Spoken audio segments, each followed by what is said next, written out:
Halo teman-teman, lama sekali ya kita tidak jumpa. Beberapa minggu ini hujan hampir setiap hari ya. Bahkan ada beberapa daerah yang terdampak banjir.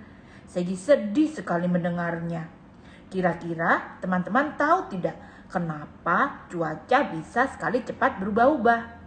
Apakah kira-kira kita bisa tahu perkiraan perubahan cuaca supaya kita dapat bersiap-siap? Misalnya menyesuaikan pakaian yang akan kita pakai atau membawa perlengkapan yang dibutuhkan seperti payung dan jas hujan. Karena itu, hari ini Segi ingin mengajak teman-teman untuk berkunjung ke BMKG atau Badan Meteorologi, Klimatologi, dan Geofisika. Apa itu Badan Meteorologi, Klimatologi, dan Geofisika? BMKG atau Badan Meteorologi, Klimatologi, dan Geofisika merupakan lembaga yang bertugas mengamati, mengolah, menganalisa, menyebarluaskan informasi meteorologi atau cuaca, klimatologi atau iklim, dan geofisika yang termasuk gempa bumi dan tsunami. Untuk menunjang tugas-tugas tersebut, BMKG memiliki 5 balai besar wilayah 1 sampai dengan 5 serta 180 stasiun meteorologi, stasiun geofisika, dan stasiun klimatologi. Selain itu, ada juga 3 stasiun pemantau atmosfer global atau GAW yang berada di Bukit Kototabang, Sumatera Barat, Lorelidu Bariri, Palu, dan Puncak Vihara Klademak di Sorong, Papua Barat. Dilansir dari situs resmi BMKG, sejarah pengamatan meteorologi di Indonesia berawal dari kegiatan yang dilakukan oleh Dr. Peter Lot Onen, seorang kepala rumah sakit di Bogor pada tahun 1841. Lama sekali. Pemerintah Hindia Belanda kemudian menganggap data hasil pengamatan dan geofisika sangatlah penting. Akhirnya pada tahun 1866 berdirilah instansi pemerintah dengan nama Magnetic and Meteorological Observatorium atau Observatorium Magnetik dan Meteorologi. Lembaga ini beberapa kali berganti nama, lalu kemudian melalui peraturan Presiden nomor 61 tahun 2008, badan ini resmi dinamakan Badan Meteorologi, Klimatologi, dan Geofisika atau BMKG dengan status tetap sebagai lembaga pemerintah non-departemen. Nah, ini lambang BMKG, berikut artinya. Logo BMKG berbentuk lingkaran dengan dasar warna biru, putih, dan hijau. Di tengah-tengah warna putih terdapat satu garis berwarna abu-abu dengan tulisan BMKG pada bagian bawah. Makna dari logo BMKG menggambarkan bahwa BMKG berusaha semaksimal mungkin untuk dapat menyediakan dan memberikan informasi meteorologi, klimatologi, dan geofisika dengan mengaplikasikan perkembangan ilmu pengetahuan dan teknologi terkini dan dapat berkembang secara dinamis sesuai dengan kemajuan zaman. Dalam menjalankan fungsinya, BMKG berupaya memberikan yang terbaik dan penuh keikhlasan berdasarkan Pancasila untuk tanah air dan bangsa Indonesia yang subur yang terletak di garis khatulistiwa. Pada bidang meteorologi, BMKG bertugas mengurus cuaca harian kita. Bagian meteorologi ini yang paling sering kita dengar atau kita lihat informasinya setiap hari. Mereka bertanggung jawab penuh soal cuaca, mulai dari mengamati kondisi atmosfer saat ini, memprediksi cuaca untuk beberapa jam ke depan, lalu cuaca harian, mingguan, bahkan sampai peringatan dini bencana hidrometeorologi. Apa tugas utama bidang meteorologi ini? Ayo kita cari tahu. Tugas bidang meteorologi yang pertama adalah pengamatan cuaca di seluruh wilayah Indonesia. Kemudian melakukan analisis data cuaca dari berbagai sumber, dari stasiun, satelit, dan juga radar. Melakukan perakiraan cuaca untuk berbagai sektor umum, penerbangan, dan juga maritim. Lalu melakukan peringatan dini cuaca ekstrim seperti badai, hujan lebat, angin kencang, puting beliung, dan lain-lain. Lalu yang terakhir melakukan pemantauan kualitas udara dan potensi kabut asap. Informasi cuaca dari BMKG ini penting banget buat aktivitas kita sehari-hari. Kalau kita mau keluar rumah, mau traveling, lalu misalnya ada nelayan melaut, petani mau bercocok tanam, lalu pilot mau menerbangkan pesawat, semua butuh informasi cuaca yang akurat. Ada bagian klimatologi. Apa saja tugas bagian klimatologi? Bagian klimatologi tugasnya memahami pola dan perubahan iklim. Kalau meteorologi fokus ke kondisi atmosfer saat ini atau jangka pendek, klimatologi fokus pada pola cuaca dalam jangka waktu yang panjang.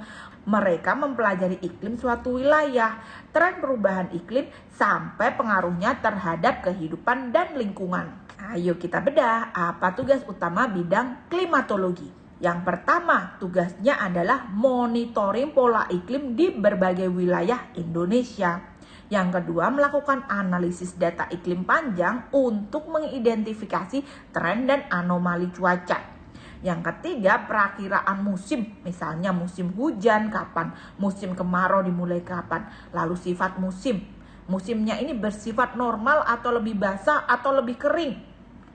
Kajian dan informasi terkait perubahan iklim global dan juga dampaknya di Indonesia. Mereka juga mencari tahu informasi agroklimatologi untuk sektor pertanian. Lalu berikutnya, mereka melakukan pemantauan dan informasi potensi kekeringan atau banjir jangka panjang. Info iklim ini tidak kalah pentingnya untuk perencanaan jangka panjang, misalnya di sektor pertanian dan pengelolaan sumber daya air. Jadi misalnya Pak Tani mau bertani kan butuh beberapa waktu, 6 bulan atau 4 bulan, harus tahu iklimnya, harus paham iklimnya supaya nanti hasil pertaniannya baik. Lalu yang terakhir, bidang geofisika. Kalau tugas bidang geofisika adalah menjaga kesiagaan terhadap ancaman bumi. Apa itu? Bidang geofisika ini fokusnya ke fenomena alam yang terjadi di dalam atau di permukaan bumi, terutama yang berpotensi menjadi bencana. Ancaman gempa bumi, tsunami, dan aktivitas Gunung Merapi menjadi perhatian utama di sini. Teman-teman tahu kan beberapa waktu yang lalu ada aktivitas Gunung Merapi. Nah, Badan Geofisika ini yang mengamati aktivitasnya dan melaporkannya. Berikut tugas utama bidang geofisika. Yang pertama, melakukan pemantauan aktivitas kegempaan di seluruh Indonesia atau seismisitas. Yang kedua, melakukan analisis data gempa bumi. Lokasinya berapa, kedalamannya berapa, magnitudonya berapa secara cepat. Lalu yang ketiga, melakukan sistem peringatan dini tsunami atau Indonesia Tsunami Early Warning System atau INA-TEWS. Lalu berikutnya melakukan pemantauan aktivitas gunung berapi vulkanik yang bisa mengganggu penerbangan. Lalu pemantauan potensi gerakan tanah, ini bekerja sama dengan instansi lain dan melakukan pemantauan pasang surut air laut. Nah, ini penting untuk para nelayan dan juga untuk kapal yang hendak mengirim barang. Mengingat Indonesia adalah negara yang rawan bencana geofisika, yaitu dilewati cincin Asia Pasifik, peran BMKG di bidang ini sangat vital untuk keselamatan jutaan penduduk. Respon cepat dan akurat sangat diperlukan saat terjadi gempa kuat yang berpotensi tsunami. Nah, bagaimana BMKG bekerja mengumpulkan data dari seluruh penjuru negeri? Indonesia ini kan luas ya. Bagaimana caranya?